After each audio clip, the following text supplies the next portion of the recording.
그러니까 지역인재 9급 공무원 시험 준비 잘 되고 있나요? 이번 시간부터는 현대소설에 대해서 좀 공부해 보도록 하겠습니다. 현대소설 개념을 간단히 정리하고 예시 몇 가지 보면서 이렇게 마무리하려고 해요. 먼저 소설 개념, 현대소설 개념, 현대소설의 어떤 용어들, 어떤 개념이 있는지 좀 확인해 보고, 그 다음에 대표적인 작품들, 지문을 보면서 문제풀이 식으로 한번 보도록 합시다. 자, 현대소설. 우리 현대소설의 구성을 먼저 보도록 할게요. 구성. 현대소설의 구성. 구성은 이런 식으로 구성이 되죠. 보통 발단, 전개, 위기절정, 결말.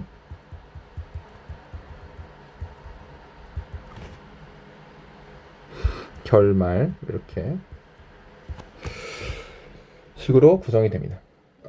그리고 이 구성이 단일 구성일 수도 있고 복합 구성일 수도 있어요.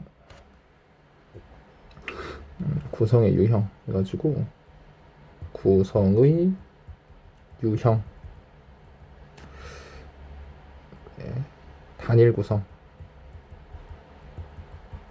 그리고 복합 구성이 있습니다. 단일 구성은 말 그대로 한 가지 이야기만 전개가 되는 구성입니다. 이거는 한 가지 이야기만 전개. 자, 복합 구성은 두 가지 이상의 이야기가 복합적으로 얽혀 있는 두 가지 이상의 이야기가 복합적으로 얽혀 있음. 그죠? 그래서 이 복합 구성이 있고요. 그리고 이제 여러분이 잘 알고 있어야 할 액자식 구성이 있어요. 액자식 구성. 요건 색깔 다르게 한번 해볼게요. 액자식 구성이 있습니다. 이 액자식 구성은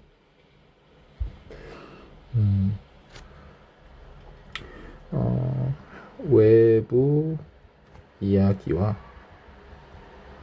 내부 이야기로 구성되어 있습니다. 외부 이야기와 내부 이야기로 구성되어 있는 식의 소설이 액자식 구성입니다. 예를 들어서 이런 식의 구조죠. 외화라고 합니다. 외화. 이게 외부 이야기예요. 외부 이야기. 요게 이렇게 외부 이야기가 있고 이 안에 내화라고 해가지고 내화. 이게 내부 이야기예요.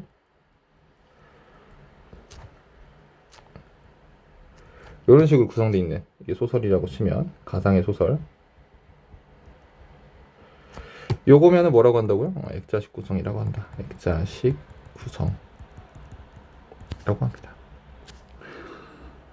네, 잘 알겠죠? 잘. 네.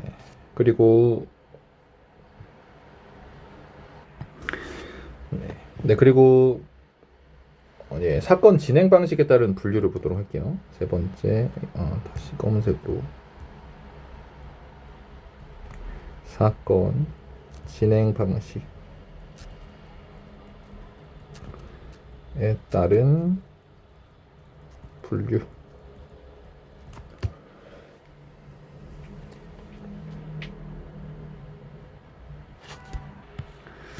미안합니다. 여기다 이걸 3번 쓰면 안 되겠네. 여기다가 동그라미로 해야겠네요. 이 안에 있으니까. 요게 뭐가 있냐면, 이렇게 해볼게요. 기억으로. 기억. 평면적 구성이 있어요. 평면적 구성. 이 평면적 구성은 주로 고전 소설에서 많이 나옵니다. 고전 소설에서 많이, 거의 다 고전 소설은 평면적 구성이라고 보면 돼요. 예외적인 몇 가지를 제외하고는 거의 대부분이 평면적 구성이다 이렇게 생각하면 됩니다. 이게 뭐냐면 시간의 흐름, 과거, 현재, 미래, 이렇게 시간의 흐름, 따라 진행됩니다. 네. 그 다음에 니은은 뭐냐면 입체적 구성이죠. 입체적 구성은 현대소설에서 종종 나와요. 현대소설에서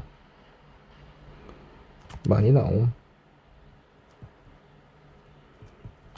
그래서 요거는 사건 전개의 시간 순서에 따라 전개하지 않고 순서를 바꾸는 방식이에요.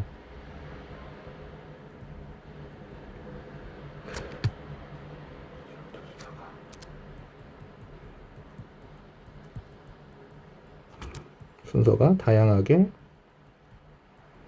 얽혀 있죠. 그러니까 쉽게 말하면 시간 순서대로 진행되지 않는다. 글씨가 좀 이상한가요? 다시 쓸까요? 시간 순서대로 진행되지 않음.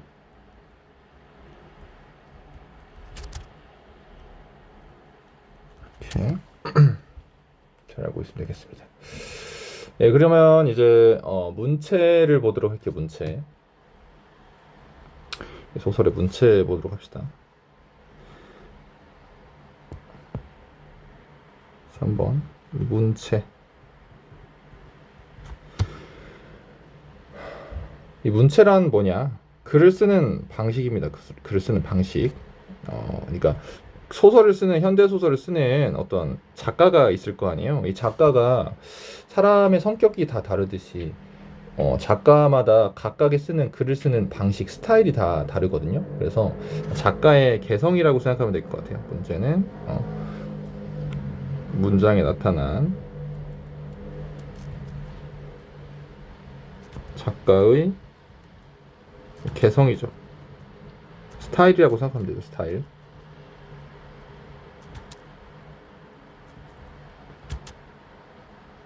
영어로 스타일, 그죠? 그래서 문체의 요소를 한번 보도록 합시다. 문체의 요소. 문체의 요소.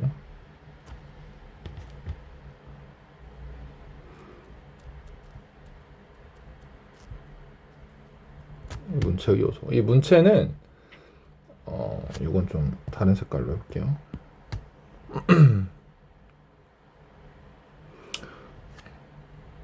지문이 있고요. 그리고 이 지문 안에 서술과 묘사가 있습니다. 서술 그리고 묘사가 있어. 그리고 대화라는 게 있어. 대화. 이렇게 알고 있어야죠. 문체. 지문이란 뭐냐면 대화를 제외한 모든 문장입니다. 대화를 제외한 모든 문장이고요. 그 지문 안에는 서술과 묘사가 나타났는데 이 서술은 작가가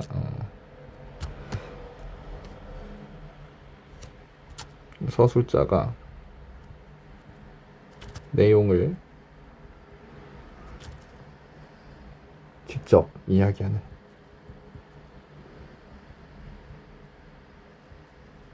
방식의 지문을 서술이라고 합니다. 뭐 예를 들어서 인물, 사건, 뭐 배경을 작가가 직접 이야기해주면 서술이라고 해요. 요약적으로 제시를 해줘요. 요약적 제시가 주로 나타나죠. 자, 그럼 묘사는 뭐냐면 묘사는 그림 그리듯이 표현하는 거예요. 장면화해서 인물, 사건, 배경 등을 장면화해서 한 장면처럼, 뭐 그림처럼, 그죠? 또는 뭐 그림처럼이라고 해야 되겠네. 그림처럼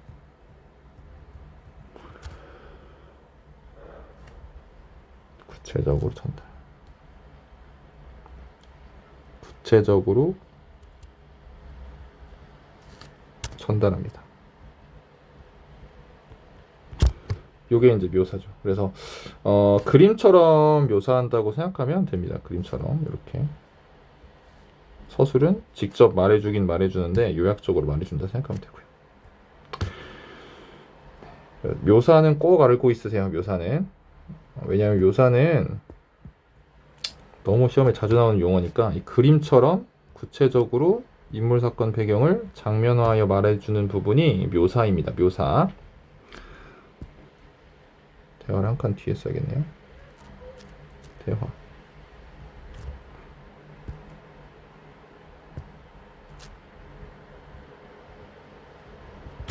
이 대화는 말 그대로 뭐 등장인물의 대화죠. 등장인물의 대화. 극적인 상황을 제시한다.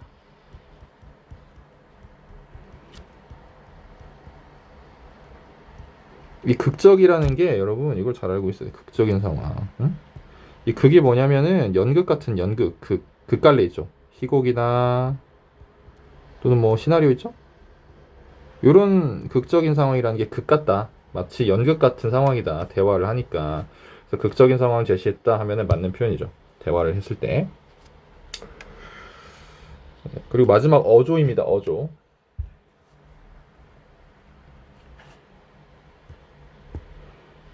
네, 소설의 어조. 오늘 설명할 소설의 어조. 어조만 할까요? 그냥 어조. 이 어조는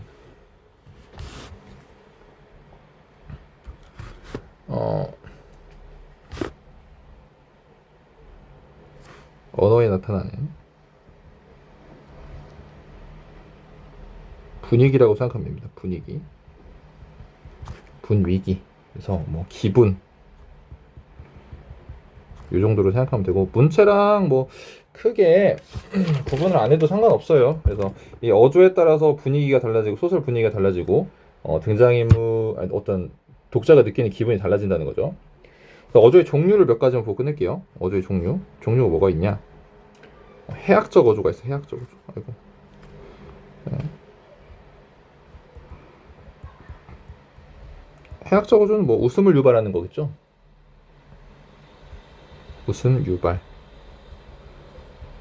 분위기, 그죠? 그리고 냉소적 어조가 있어요. 냉소적.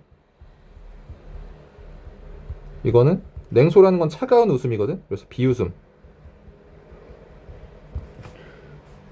그죠? 비웃음 유발 분위기. 그죠? 뭔가 비판하는 느낌이겠지? 반어적 어조. 너무 자주 나오죠. 반어적. 이 반어를 영어로 하면 아이러니입니다. 아이러니. 그래서 뭔가 이 반어적 어조는 아이러니인데 아이러니 분위기. 이거는 직접 소설을 보면서 쌤이 이제 뒤에 나오는 소설 가지고 아이러니 얘기해 줄 거니까 그때 가서 보도록 합시다. 단순하게 말하자면, 간단하게 말하자면, 일어나야 할 일이 제대로 일어나야 하지 않고, 그러니까 독자가 예측해서 이런 식으로 나타나야 할 정상적으로 이런 식으로 진행이 돼야 올바른데 그렇게 되지 않고 반대로 되거나, 그죠? 예상과 다르게 되거나 또는 상황과 어떤 인물의 생각이 맞지 않거나 이럴 때 아이러니를 느낀다고 생각을 하거든요. 뒤에 가서 다시 얘기해 줄게요. 그 다음 풍자 자주 나오죠. 풍자적 어조. 풍자는 비판인데 지배층 비판이죠. 지배층 비판 하면서 웃음 유발. 그죠? 유발까지. 아이고 칸이 없네. 여기도 붙었으니까 유발. 이렇게 하면 이상하죠. 써야겠네. 비판, 웃음, 유발하는 분위기다. 네, 이렇게 현대소설 구성과 문체에 대해서 좀 알아봤습니다. 이 구성, 그리고 문체, 어조까지 알아봤는데, 알아야 될 것을 한번 다시 형광펜으로 한번 체크해 볼게요. 이 정도는 이제 중학교 수준이니까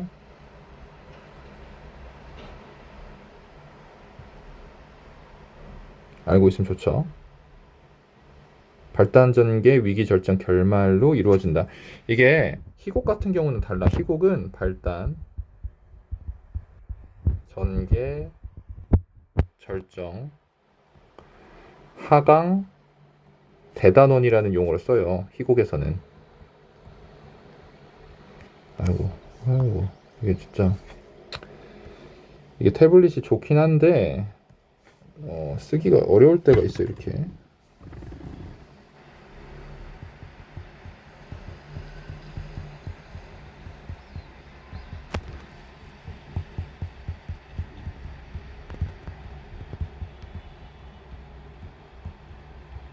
이게 이제 희곡의 구성이죠. 그래서 요거 두 개를 좀 구분하면 좋죠. 네, 그리고 이 액자식 구성은 꼭 알아두시고 외부 이야기와 내부 이야기로 구성이 된다. 그리고 이 평면적 구성은 고전 소설에서 많이 나온다는 거. 시간의 흐름에 따른 진행이라는 거 알아두면 좋고. 입체적 구성은 현대 소설에서 많이 나오는데 사건 전개의 시간 순서가 다양하게 얽혀 있고 시간 순서대로 진행되지 않는다. 이게 입체적 구성이다. 이걸 알고 있으면 되죠. 그리고 문체라는 게 있는데 작가의 개성이고 요걸 알고 있으면 돼요. 우리 서술, 묘사, 대화 요 세 가지는 꼭 알고 있어야 돼. 이거는 꼭 알고 있어야 돼. 알겠죠? 요거만큼은 다른 거 몰라도 요거는 꼭 알고 있어야 돼. 알겠죠? 어조라는 게 있는데 이 어조는 말에서 느껴지는 분위기. 그죠? 그래서 해악, 냉소, 반어, 풍자 등등의 어조가 있다. 그래서 이 반어적 어조는 특히나 잘 알고 있어야 돼요. 아이러니 분위기. 풍자도 많이 나오는데 풍자는 쉬우니까. 그래서 이 아이러니 분위기 잘 알고 있어야 됩니다. 자, 그래서 오늘 현대소설의 개념, 구성, 문체, 어조에 대해서 설명을 했고요. 다음 영상에서 이제 실제 소설을 보면서 그 소설을 가지고 좀 적용해서 이해해보고 문제까지 풀어보도록 하겠습니다. 네. 모두 영상 보느라 수고했고 다음 영상 꼭 보도록 하세요.